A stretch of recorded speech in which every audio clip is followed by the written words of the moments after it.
Welcome back to my channel. आज हम बहुत ईज़ी कंसेप्ट देखेंगे इंटेंसिव रीडिंग के बारे में। लास्ट वीडियो में हमने बात की थी एक्सटेंसिव रीडिंग के बारे में, उसका लिंक आपको डिस्क्रिप्शन में मिल जाएगा। हम स्टार्ट करते हैं इंटेंसिव रीडिंग से, लेकिन उससे पहले अगर हमारे चैनल पे न्यू है तो लाइक सब्सक्राइब और शेयर करना मत भूलें। स्टार्ट करते हैं इंटेंसिव रीडिंग से। इंटेंसिव रीडिंग क्या होता है और ये किस लिए हम यूज़ करते हैं? इंटेंसिव रीडिंग क्या होता है? It is used as a shorter text in order to extract specific information.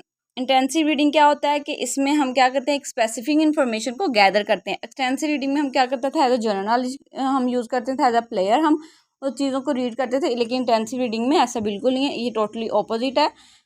ऐसी जितनी भी बुक्स या चीज़ें जो कि आप क्या करते हैं, इन्फॉर्मेशन को स्टोर करने के लिए, स्पेसिफिक इन्फॉर्मेशन के लिए आप रीड करते हैं, वो आपका इंटेंसिव रीडिंग में आता है।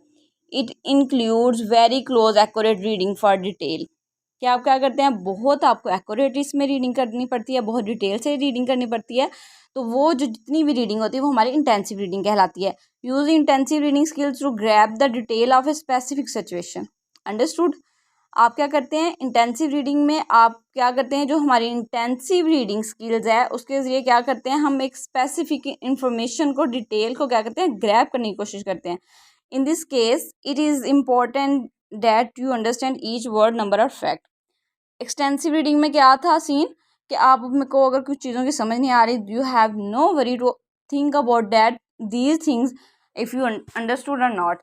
इसमें क्या है कि आपको चीज़ों को टोटली अंडरस्टैंड करना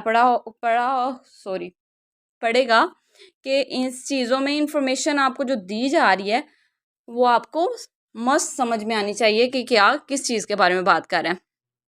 for example, a book keeping report, an insurance claim, a contract. देखें, अब अगर कोई इंश्योरेंस क्लेम होगा तो उसके बारे में भी आपको मस्ट जो जितनी भी उनकी पॉलिसीज़ होंगी आपको उनको रीड करना पड़ेगा टू साइन एनीथिंग।